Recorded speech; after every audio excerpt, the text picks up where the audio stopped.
날마다 솟는 샘물과 함께하는 오늘의 큐티 시간입니다. 9월 21일 월요일, 오늘의 말씀은 고린도전서 14장 26절로 40절의 말씀입니다. 그런즉 형제들아 어찌할까? 너희가 모일 때 각각 찬송시도 있으며 가르치는 말씀도 있으며 계시도 있으며 방언도 있으며 통역함도 있나니 모든 것을 덕을 세우기 위하여 하라. 만일 누가 방언으로 말하거든 두 사람이나 많아야 세 사람이 차례를 따라하고 한 사람이 통역할 것이요, 만일 통역하는 자가 없으면 교회에서는 잠잠하고 자기와 하나님께 말할 것이요, 예언하는 자는 둘이나 셋이나 말하고 다른 이들은 분별할 것이요, 만일 곁에 앉아 있는 다른 이에게 계시가 있으면 먼저 하던 자는 잠잠할지니라. 너희는 다 모든 사람으로 배우게 하고 모든 사람으로 권면을 받게 하기 위하여 하나씩 하나씩 예언할 수 있느니라. 예언하는 자들의 영은 예언하는 자들에게 제재를 받나니 하나님은 무질서의 하나님이 아니시오 오직 화평의 하나님이시니라. 모든 성도가 교회에서 함과 같이 여자는 교회에서 잠잠하라. 그들에게는 말하는 것을 허락함이 없나니 율법에 이른 것 같이 오직 복종할 것이요, 만일 무엇을 배우려거든 집에서 자기 남편에게 물을지니 여자가 교회에서 말하는 것은 부끄러운 것이다. 하나님의 말씀이 너희로부터 난 것이냐 또는 너희에게만 임한 것이냐? 만일 누구든지 자기를 선지자나 혹은 신령한 자로 생각하거든 내가 너희에게 편지하는 이 글이 주의 명령인 줄 알라. 만일 누구든지 알지 못하면 그는 알지 못한 자니라. 그런즉 내 형제들아 예언하기를 사모하며 방언 말하기를 금하지 말라. 모든 것을 품위 있게 하고 질서 있게 하라.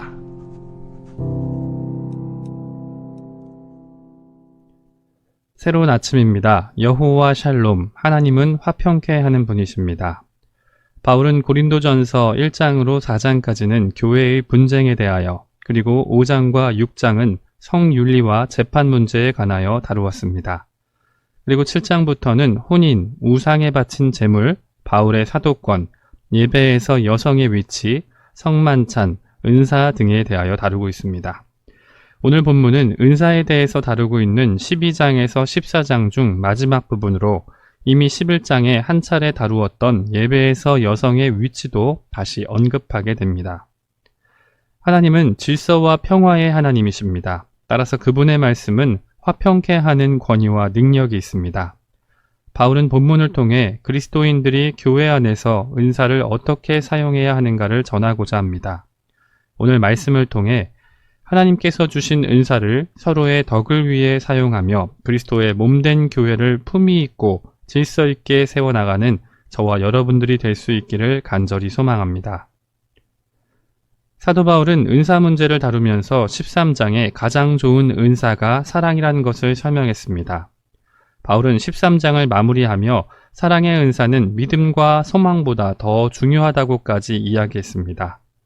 이어서 14장 앞부분에서 바울은 계속하여 방언과 예언을 설명하며 더 나은 은사가 무엇인지 이야기합니다. 그런데 이런 모든 은사는 14장 1절에 기록된 대로 사랑을 추구하며 그 위에 더해져야 하는 은사들이라고 설명합니다. 여기서 추구한다는 말은 지속적이고 열심히 뒤쫓는 것을 의미합니다. 즉, 모든 은사는 최선을 다해 사랑을 추구하는 가운데 이루어져야 한다는 것입니다. 본문 26절은 고린도 교회에서 다양하고 화려하게 이루어졌던 예배의 모습을 묘사합니다. 찬송시와 말씀과 계시, 그리고 방언과 통역까지 고린도 교회는 다양한 은사 속에 신령한 예배가 진행되었던 것으로 보입니다. 그런데 26절 하반절부터 33절 상반절까지의 내용을 살펴보면 그러한 예배 속에는 질서가 없었던 것으로 보입니다. 그래서 바울은 27절과 28절에는 방언을 할 때 주의사항을 설명하고 29절부터 32절에는 예언을 할 때 주의사항을 논합니다.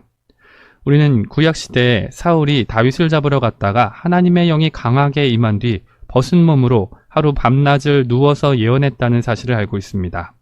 하지만 본문에 나타난 방언과 예언은 이처럼 사람이 아무런 의식이 없게 만들거나 자신의 육체를 제어하지 못하게 하는 은사가 아닌 것으로 보입니다. 바울의 기록대로라면 고린도 교회 가운데 임했던 은사들은 은사를 받은 사람들이 이성적이고 합리적으로 그 은사를 사용하여 말하거나 멈출 수 있는 은사이기 때문입니다. 그런데 본문을 보면 고린도 교회에는 예배 중 자신의 은사를 내세우며 다른 사람을 무시하거나 비난하기도 했던 사람들이 있었던 것으로 보입니다. 바울은 가장 좋은 사랑의 은사가 없는 그들을 훈계하며 33절 전반부에 이렇게 말합니다. 하나님은 무질서의 하나님이 아니시오 오직 화평의 하나님이시니라 라고 말입니다. 33절 하반절부터 35절까지 내용을 살펴보기 전에 우린 당시 시대적 배경을 다시 점검해 볼 필요가 있습니다. 고린도는 항구 도시로서 사람들의 왕래가 잦은 곳이라 했습니다. 이로 인해 고린도 교회 내에는 다양한 사상들이 들어와 성도들이 분열되기도 했습니다.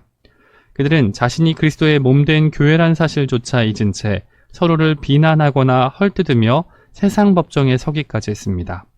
그런데 이런 고린도 교회에는 많은 은사가 나타났습니다. 그리고 특별히 예언과 방언 등 다양한 은사는 남자뿐만 아니라 여자들에게까지 많이 나타난 듯합니다. 예수님 당시도 마찬가지였지만 사도 바울이 고린도 지역 교회에 편지를 보낼 때 역시 여성과 어린아이 그리고 노예들은 사람다운 대접을 받기 어려웠습니다. 신구약 성경을 보면 그들은 인원수에 포함조차 되지 않았다는 것을 우린 잘 알고 있습니다. 고린도는 지역적으로 이스라엘과 다른 문화권이었고 다양한 사람들과 파당까지 혼재했습니다. 그런데 특별히 여성들에게까지 많은 은사가 주어지게 되었을 때 고린도 교회는 매우 혼란스러웠을 것입니다. 그리고 몇몇 여자 중에는 자신이 받은 방언과 예언의 은사를 지나치게 강조하며 공적인 예배 순서나 질서를 무시한 채 무분별하게 사용하며 남편이나 심지어 남자 지도자들까지 비난하고 무시했던 것으로 보입니다. 이로 인해 바울은 11장에 예배에서 여성의 위치를 한 차례 설명했지만 다시 한번 남녀의 구별과 차이를 설명합니다. 바울은 여자를 차별하거나 무시하기 위해 본문을 기록한 것이 아닙니다.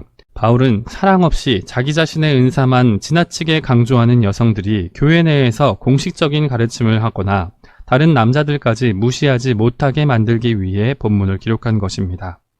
34절에 여자가 교회에서 잠잠하라고 말한 것이나 35절에 남편에게 물으라고 말한 건 역시 여자들은 교회에서 아무런 소리조차 말하지 말라는 뜻이 아닙니다.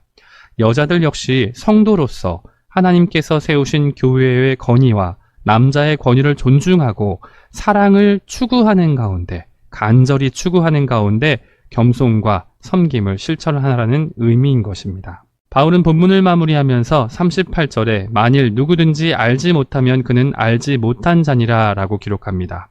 본문 말씀을 조금 쉽게 설명하면 만일 누구든지 내가 한 말을 이해하지 못하면 그는 하나님에게도 인정되지 못한 자이다 라는 뜻이 됩니다.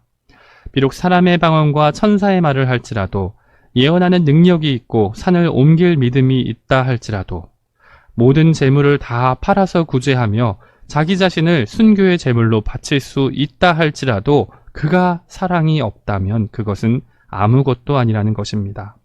그래서 바울은 자신뿐만 아니라 다른 형제자매들을 향하여 함부로 판단하거나 비난하지 말기 위해 39절과 40절로 은사에 대한 논쟁을 마무리합니다. 그런즉 내 형제들아 예언하기를 사모하며 방언 말하기를 금하지 말라. 모든 것을 품위 있게 하고 질서 있게 하라. 바울은 말합니다. 비록 서로의 모습은 다르고 서로의 은사도 다르며 때론 서로 이해할 수 없을 것 같지만 그리스도인들은 서로를 사랑하면서 그리스도의 몸된 교회 내에서 질서와 평화를 지키라고 말입니다. 오늘 우리가 살아가는 시기의 교회의 모습은 어떻습니까? 어떤 교회는 옳고 어떤 교회는 욕을 먹어도 되겠습니까? 세상이 가시적인 교회를 비웃고 조롱한다고 여러분도 함께 교회를 비난하고 정죄하시겠습니까? 교부 어거스틴은 이렇게 말합니다. 교회는 창녀다. 하지만 그 여인이 내 어머니다 라고 말입니다. 맞습니다. 오늘날 교회에 많은 분쟁이 있는 것은 사실입니다. 한국의 많은 교회들이 세상의 비난과 욕을 듣는 것도 사실입니다. 하지만 그 교회가 없이 우린 성도로 태어날 수 없었습니다. 그 비난은 사실 내가 받아야 하고 그 욕 역시 내가 들어야만 했던 것입니다. 오늘 우리 교회는 사랑을 잊은 가운데 살고 있진 않습니까? 나 자신부터, 그리고 우리 교회부터 예수님의 사랑을 따라 품위 있고 질서 있게 그리스도의 치욕의 십자가를 짊어지고 살아갈 수 있기를 간절히 소망합니다. 함께 기도하겠습니다. 하나님 아버지, 오늘 고린도전서 14장 하반부의 말씀을 품위 있고 질서 있게란 제목으로 살펴보았습니다. 그렇습니다. 고린도 교회로부터 시작해서 오늘날까지 너무나 많은 교회 가운데 우리는 분쟁을 보고 겪고 있습니다. 우리 역시 때로는 가까운 형제와 자매를 향하여 손가락을 들어 올리고 때로는 귀를 막았습니다. 또 남몰래 서로를 비난하거나 미워하기도 했습니다. 하나님, 그런 우리와 우리 교회를 긍휼히 여겨주시옵소서. 예수님의 십자가 사랑을 받고서도 또 더 많은 사랑과 칭찬만 받고 싶어 바둥거리는 어린아이와 같은 우리들을 용서하여 주시옵소서. 하나님, 이제 우리 자신부터 사랑의 은사 안에서 바로 서길 원합니다. 십자가의 사랑과 순종과 섬김과 헌신이 내 안에서부터 온전히 회복되길 원합니다. 그리스도의 몸된 교회가 열방 가운데 품위 있고 질서 있게 아름다운 모습으로 회복되도록 저와 우리 공동체부터 바로 세워주시옵소서. 주일 이후 한 주를 시작하는 월요일 아침, 질서와 평화의 하나님을 따라 순종하기로 다짐합니다. 우리를 사용하여 주시옵소서. 감사합니다. 예수님의 이름으로 기도합니다. 아멘.